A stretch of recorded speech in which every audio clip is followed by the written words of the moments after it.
It is my pleasure, everyone, to welcome you today once again to Daytime Dialogues.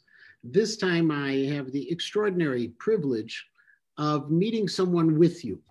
Rabbi Aaron Kotler, who is the CEO of the Beis Medrash HaGodol in Lakewood, or as we just refer to it as Lakewood, is an extraordinary leader in the world, even though you don't see him necessarily on the stages or flying flags, but he has helped to continue the growth of Lakewood into a tremendous Makom HaTorah. And I've never had the opportunity to meet him before today. I'm truly honored that he agreed to join us. And I thank him for being here. And I am looking forward to the next half-hour conversation with you, Rabbi Kotler, because of all of the things you've accomplished and that we've heard about. But we want to hear now firsthand as well. So if we can, Rabbi Kotler, again, welcome. The KINS is a modern Orthodox shul in Chicago, but Baruch Hashem, we've also been the place which has hosted Gedolei Torah and all segments of the community. Rav Steinemann Zatzal, when he was in town, he spoke in our shul. Rabbi Levin Zatzal many times was in the shul, and on we can go, including the Mashgiach had been with us, Rabbi Tisyahu had been with us in the shul and spoken as well. Can I just start out with a very simple question? And that is, can you tell us a little bit about Lakewood today? How many people live in Lakewood? How many people are learning in Lakewood? Sure. Well, first, thank you for having me, Rabbi Matansky, and my warmest hellos to Rabbi Bressler and to the entire Kehillah. My repayment for this wonderful little interview was lunch on me with you, Rabbi, at Shalitz. Unless you have a better place in Chicago, Romanian or Hungarian or some other good place.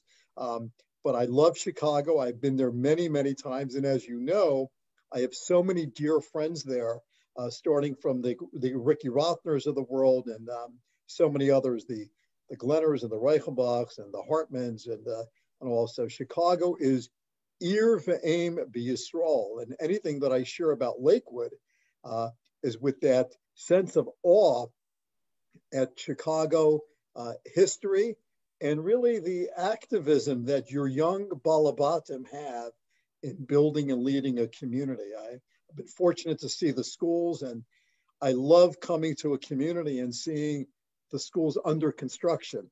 And there's nothing better, there's no better sight than that for, I'm still a little bit of a Holocaust Jew as the son of those who went through the war in various ways.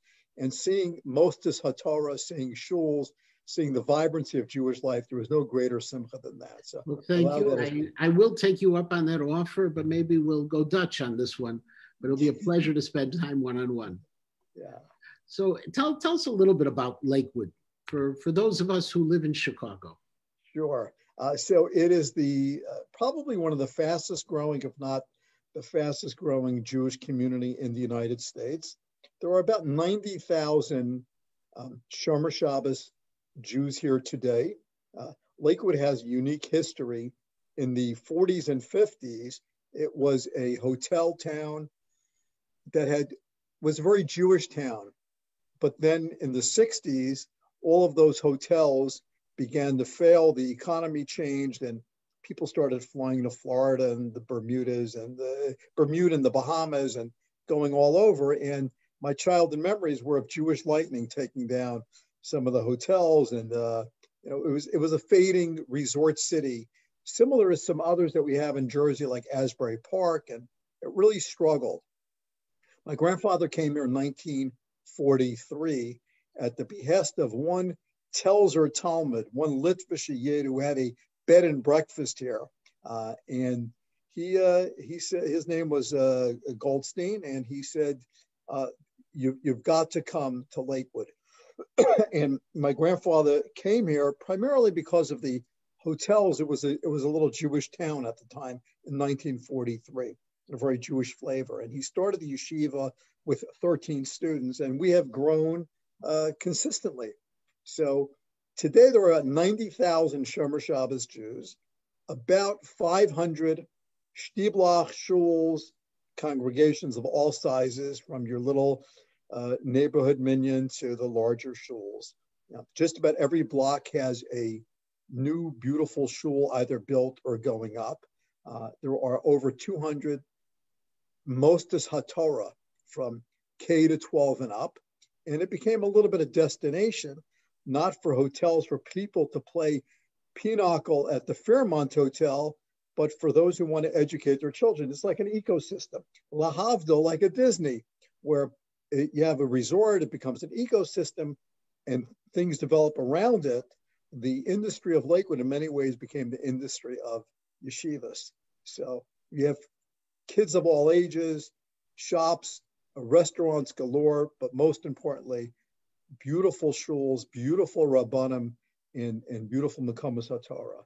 The economy is very strong here, b'li ayin hara, even through COVID, which obviously we'll talk about in a little bit, but the economy is strong.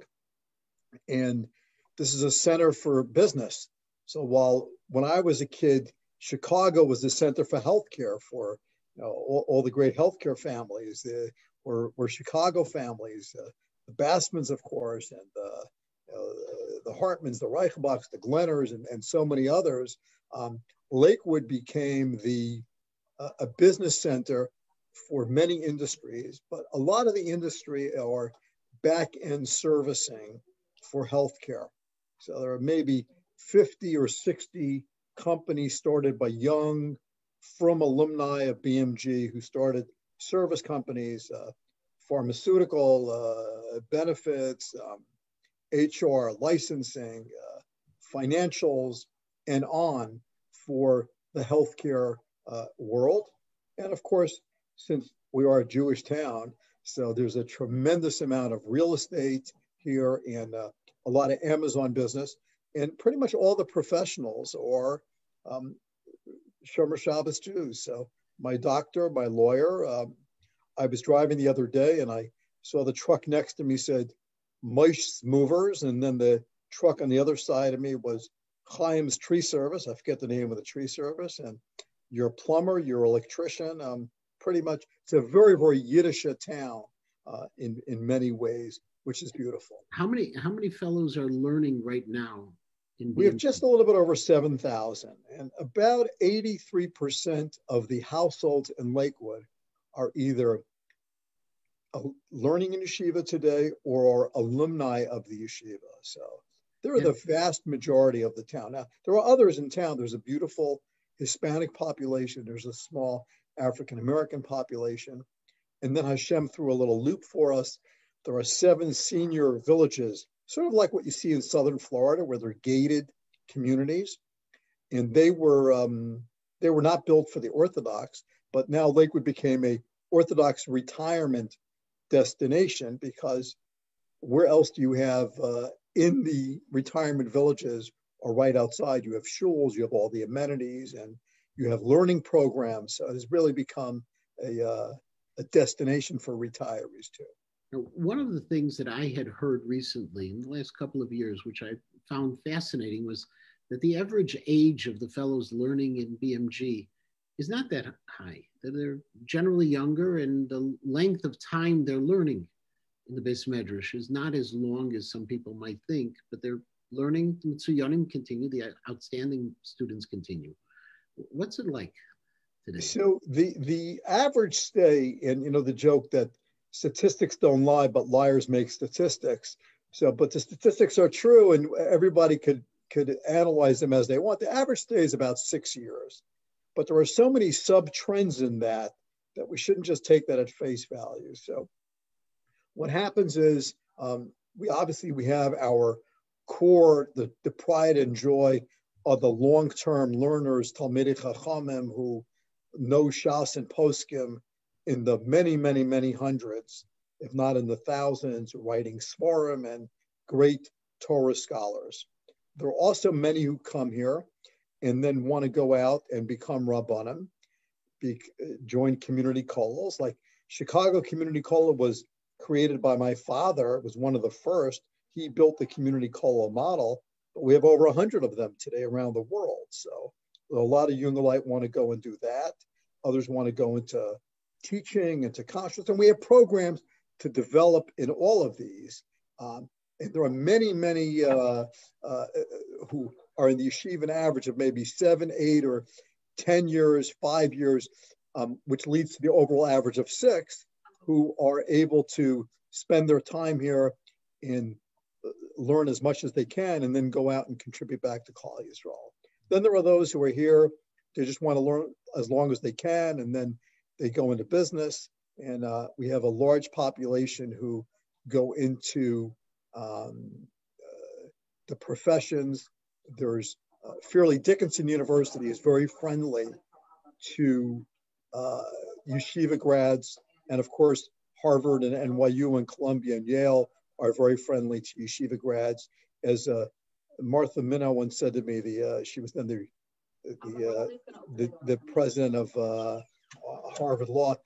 In a Harvard way, she says, being a yeshiva student is not a disadvantage at Harvard Law School. So, yeshiva students are serious, they are studious, and they're very grounded people.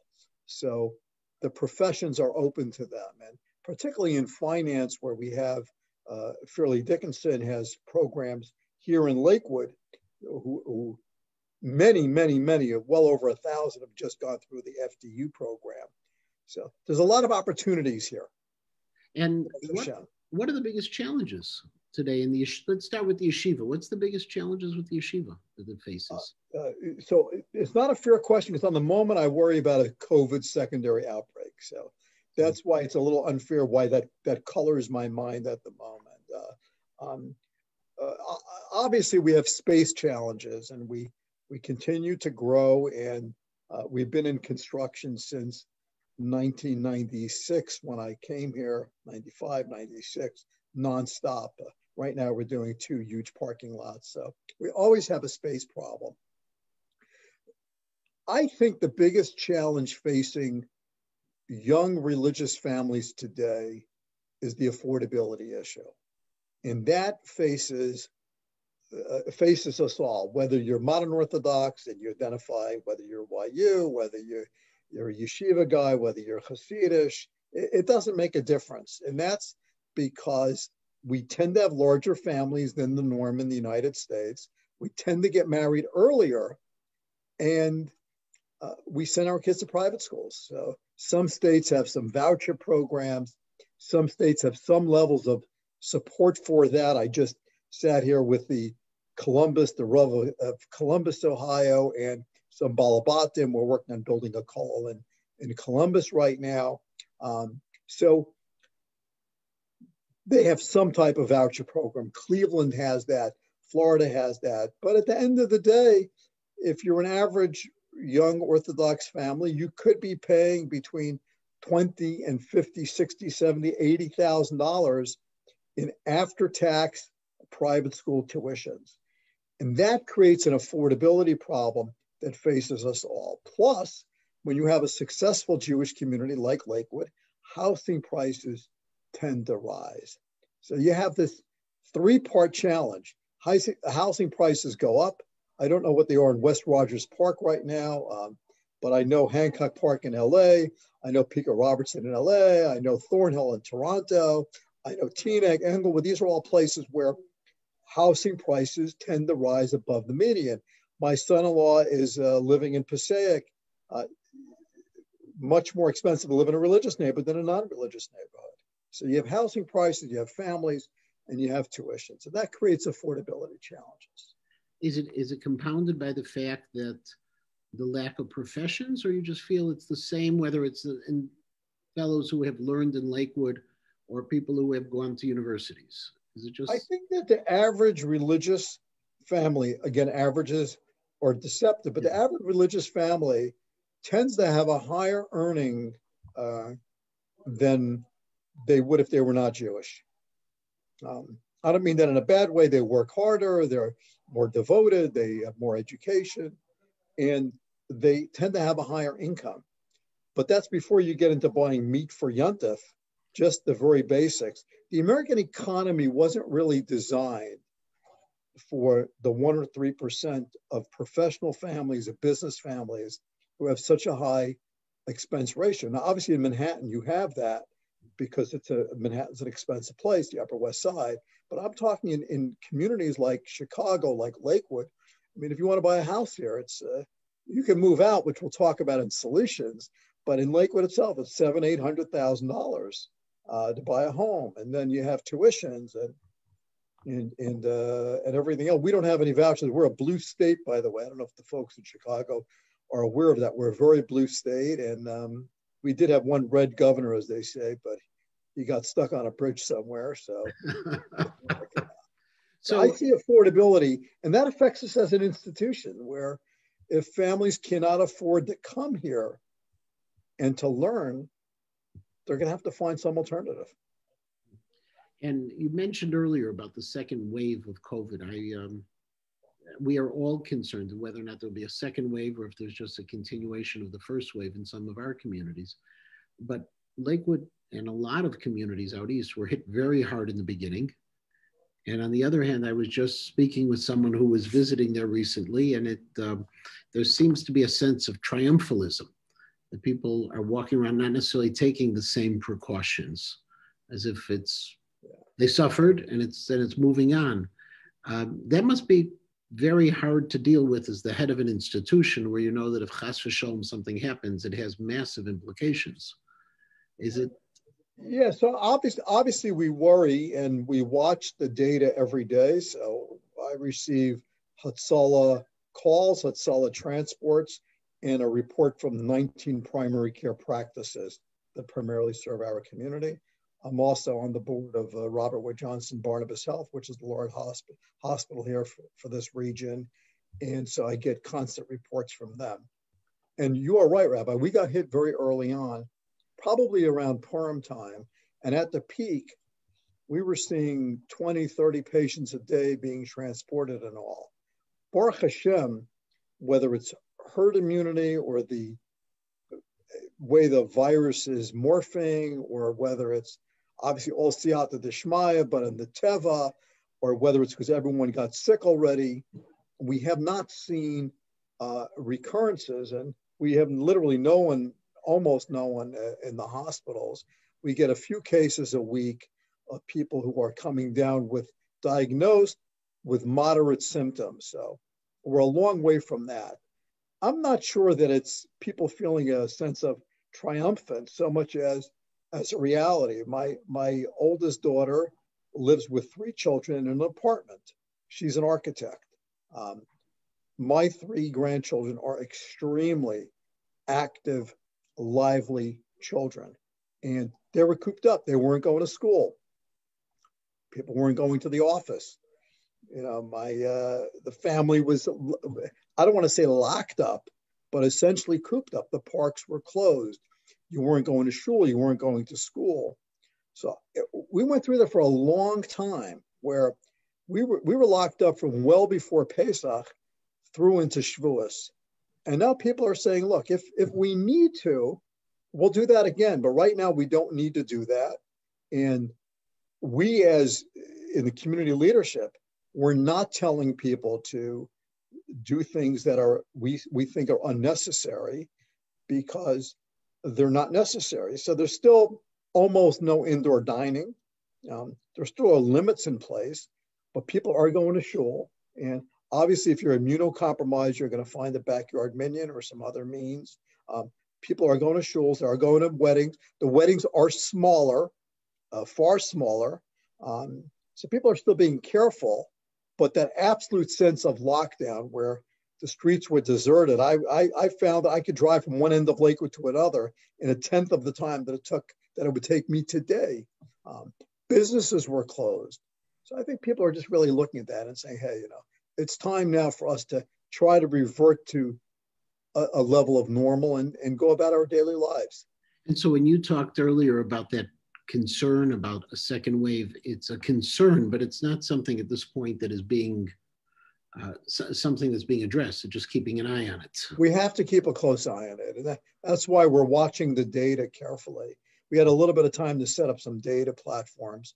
We're watching the data carefully. Yesterday, I had a call with the hospital leadership on this, and it's constant. The doctors, everybody's watching it. Mm-hmm. And if need be, we'll jump in. But right now, it's not an acute concern. And we're reading the literature too, and clearly there's been a change in the nature of the virus, or in the nature of certainly in the nature of the infections here locally. So the yeshiva is open, I assume.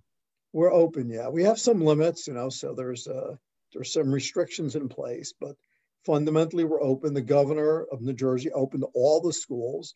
Any school that wants to move away from a remote learning model, it was so permitted. Our local public school is open with a non-remote model. And there are some Talmidim who want to study remotely. We have that set up for them. But by and large, the town is relatively open. So just this next question may not be totally fair, but if your grandfather, Zatzal, who had founded the yeshiva, were to return for a moment and to look at where the yeshiva is at today, what would be the most surprising thing, do you think, that he would encounter? Well, after he finished dancing for joy, which I'm not sure if he ever would finish dancing for joy, and I'm going to explain that, but after he finished dancing for joy, he'd probably say, let's look at all the Jews who don't yet have what we have. And we have something beautiful. American Jewish life has seen a tremendous revival, but let's not forget all of those who are not yet benefiting from the revival of Yiddishkeit. And remember, my grandfather was a prime target of the communists, the Svetskites, they were called. And so they wanted to get him in. He was dynamic, smart, and energetic. Baruch Hashem, Reuven Grozovsky got him to go to Slobodka. He got him out of Minsk, him and Rav Yaakov Kamenetsky. But he saw in his day and age, all of his fellow young men and women from Belarus, White Russia was called then, Poland, Lithuania, they left Yiddishkeit in droves. It wasn't called Tikkun Olam in those days. And back then it was called this notion of a perfected world through communism. And he literally saw the collapse of Jewish life. Started the yeshiva, my great-grandfather started the yeshiva in Slutsk. Soviets occupied Slutsk and they banned Judaism. So you were not allowed to teach Torah. We're not talking about the Greeks here or the Romans or Chmelnytsky. We're talking in our day and age. They banned the teaching of Torah. They arrested my grandfather numerous times.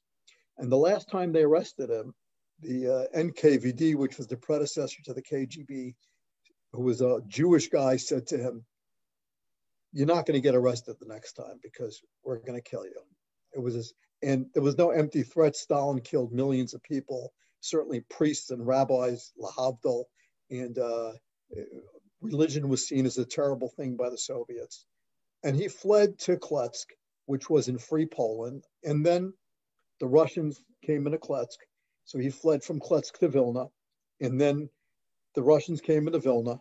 So he fled to Yanova. And then the Germans were coming. So he fled to Japan, came to the United States, and he saw the destruction. And he was the leader, the spiritual leader, and the active leader of Vad Hatzalah to save Jews from the Nazis, negotiating with Eichmann, doing everything they can to save every Jewish life.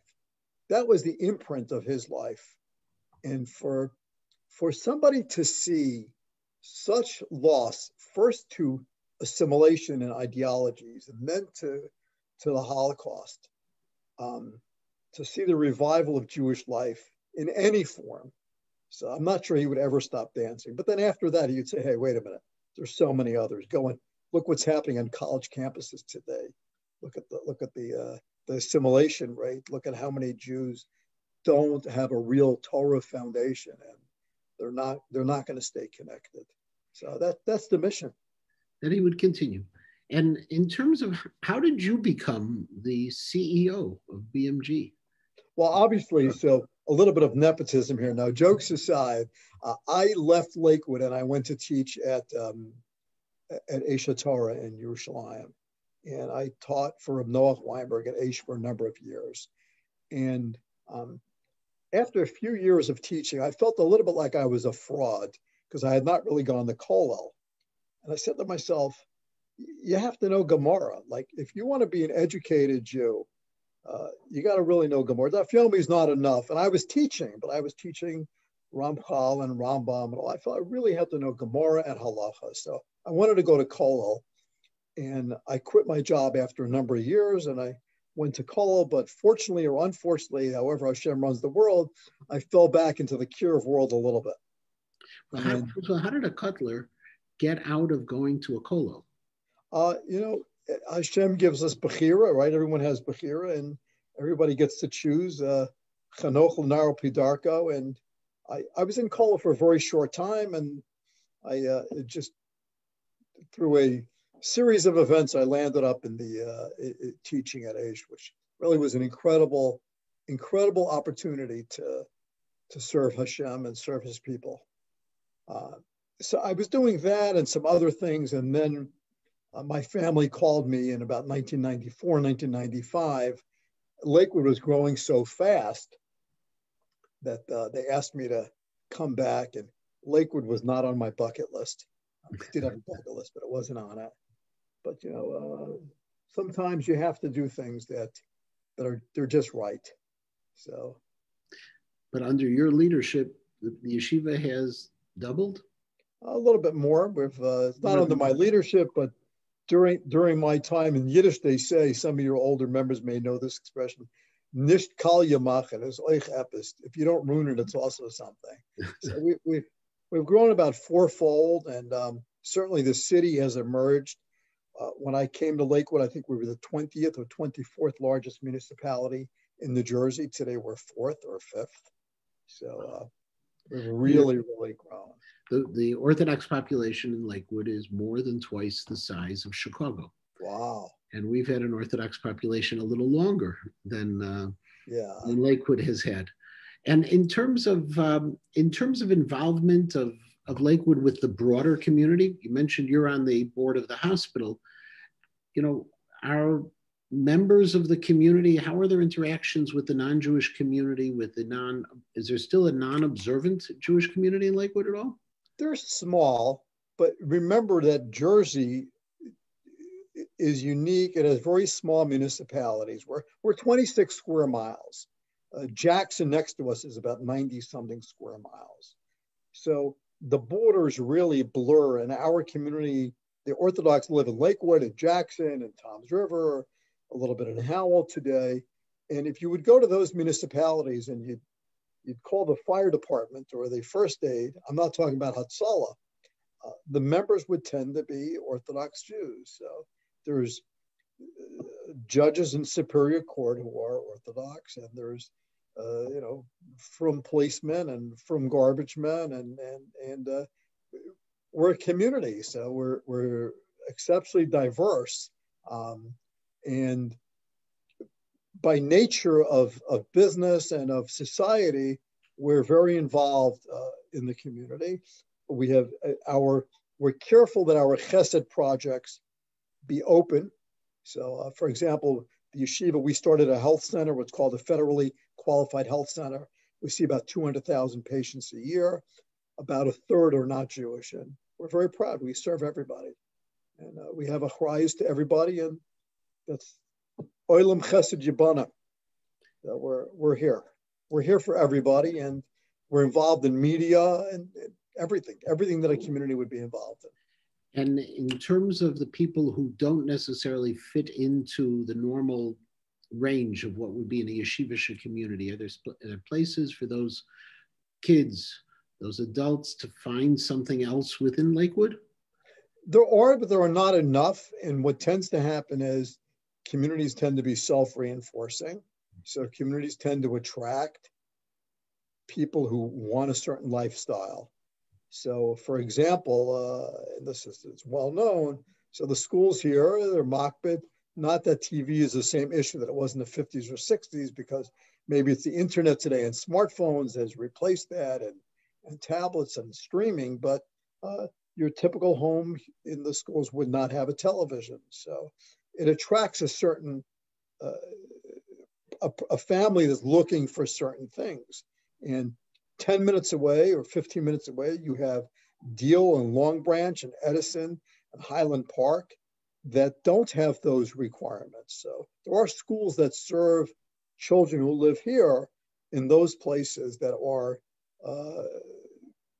what people we might call more diverse or have different standards, and that's the way it should be. It's okay. Every Jew deserves a chinuch. Well, Rabbi Kotler, our time is really up. I really have enjoyed this, and I hope we'll have a part 2 at some future date. I thank you for visiting with us and wish you tremendous continued hatzlacha in Lakewood. And please God, everyone should stay safe, healthy, and it should be really a good new year that we're walking into. So amen. And I look forward to seeing you in person, coming davening in the shul a little bit, and we can work all of Chicago. We'll work all of those things out. I'll sign you up on the list so that when time comes, you'll have the seat and when the socially distanced, but with a big smile for everyone else. A good gebenst, Rabbi. You too, Rabbi. Thank you so very much. Bye-bye.